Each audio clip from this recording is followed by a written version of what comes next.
নমস্কার, কেমন আছো তোমরা সবাই? আশা করি তোমরা খুবই ভালো আছো। আজকে চলে এলাম একটা নতুন ভিডিও নিয়ে। এটা ডেলিভারির পরে আমার বাড়িতে আমার প্রথম ভিডিও, কারণ একদিন ধরে সেরকমভাবে ভিডিও করার সময় সুযোগ কোনোটাই হয়ে ওঠেনি।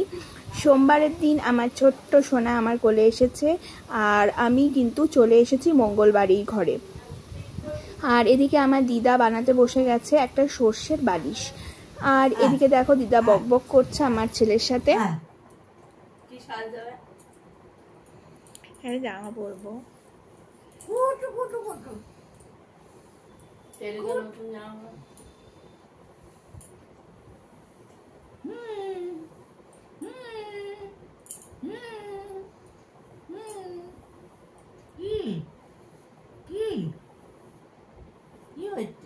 আমার জন্মদিন ছিল এ মাসের 14 তারিখ, 14ই সেপ্টেম্বর। যেহেতু এই সময় আমার জ্বর হয়েছিল, আমার শরীরটা প্রচণ্ড খারাপ ছিল, তার কারণে আমরা কোনো রকম সেলিব্রেশন করিনি। তার জন্য ওরা আসার পরেই আমরা ভাবলাম যে কেক কাটিংটা করব।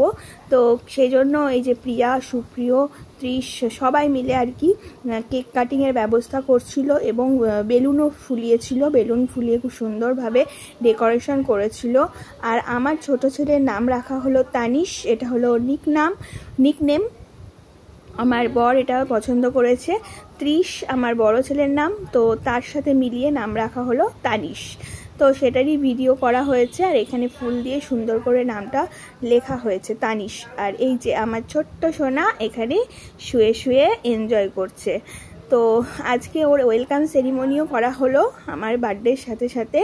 তো এখানে দেখো ওয়েলকাম লেখা হচ্ছে, আর গোপালদেরকে আনা হয়েছে। আমার দুটো গোপাল, আর আমার সত্যি সত্যি আমার ঘরে দুটো গোপাল চলে এসেছে। তো সত্যি এই আনন্দ কাউকে বলে বোঝানোর মতো নয়। এই আনন্দ মানে এক্সপ্রেস করার ক্ষমতা হয়তো আমার নেই, কিন্তু আমি জানি অনেক কষ্ট। আবার ছোট্ট তানিশকে মানুষ করতে অনেক কষ্ট হবে, কিন্তু এই আনন্দটা যেটা আমাদের এসেছে ঘরে, সেই আনন্দটা প্রকাশ করার ক্ষমতা আমাদের নেই। আর এই যে দাদা ভাই ছোট্ট তানিশকে পেয়ে, ভাইকে পেয়ে তার তো খুশির শেষ নেই। সে তো এক জায়গায় বসতে শেখেইনি, তাকে জোর করে এক জায়গায় বসানো হয়েছে ভাইয়ের পাশে। আর সে কিছুতেই ফটো তুলবে না, জোর করে কটা ফটো ভাইয়ের সাথে ফটো তুলেছে। তো এখানে ওয়েলকাম সেরিমনি করা হচ্ছে। এই যে বেলুন দিয়ে খুব সুন্দর করে সাজিয়েছে। ক্যামেরাতে আমার বর ফটো তুলছে। তারপরে আমার মা এলো, মায়ের সাথে কটা ফটো তোলা হলো। সবারই সাথেই আসলে আমরা ফটো তুলেছি এদিন। মানে এটা হচ্ছে বৃহস্পতিবারের ভিডিও। বৃহস্পতিবার 4 দিন হয়েছে আমার ছেলের বয়স, আর আমার দুই ছেলেরই জন্ম যেহেতু সোমবারে, আমরা বৃহস্পতিবারেই দুজনেরই ওয়েলকাম সেরিমনি করেছি।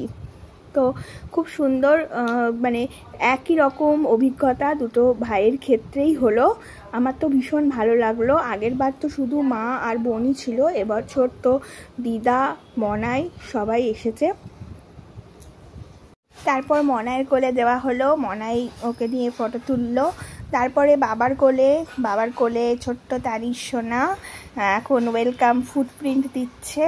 এটা আমার ত্রিশের সময়তেও করা হয়েছিল, ওর ফুটপ্রিন্ট নেওয়া হয়েছিল 4 দিনের। আর আমি বুঝতে পারছিলাম না কিভাবে ফটো নেব, কিভাবে কি করব ক্যামেরাটায়। তো যাই হোক, ক্যামেরা দিয়ে আমি অনেক ফটো তুললাম। দেখো কি সুন্দর ছোট্ট ছোট্ট পায়ের ফটো পায়ের প্রিন্ট উঠেছে। আর দুধে আলতার পা দিয়ে ও ঘরে প্রবেশ করলো। তো এটা সুন্দর একটা মুহূর্ত, আমার তো ভীষণ ভালো লেগেছে। মানে দুটো ভাইয়েরই একই রকম করা হলো, যাতে কেউ মানে বড় হয়ে বলতে না পারে যে আমার জন্য করনি। তো যাই হোক, এটা একটা মজার কথা। যাই হোক, আর এরপরে শুরু হলো আমার বার্থডে সেলিব্রেশন। এই যে কেকটা মনাই নিয়ে এসেছে, মনাই আর প্রিয়া মিলে। তো এই যে আমি কেক কাটছি, মা ভিডিও করছে। তো কেকটা খুব সুন্দর ছিল, পারমিতা লেখা ছিল ওপরে। মনাই পছন্দ করেছে কেকটা, খেতেও খুব সুন্দর ছিল।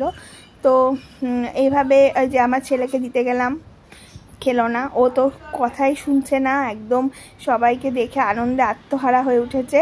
তো আমি সবাইকে কেক খাইয়ে দিচ্ছি, সবাই আমাকে কেক খাইয়ে দিল। তারপরে আমাকে সবাই কিছু কিছু গিফটস দিল, সবাই কিছু কিছু আমার জন্য জামা নিয়ে এসেছিলো, সেগুলোই দিল। পুজোতে পরবো, সামনেই পুজো। আমার জন্মদিনটা যেহেতু পুজোর আগেই, তাই জন্য অনেক জামা কাপড় যেগুলো পাই সেগুলো আমি পুজোতেই ইউজ করি।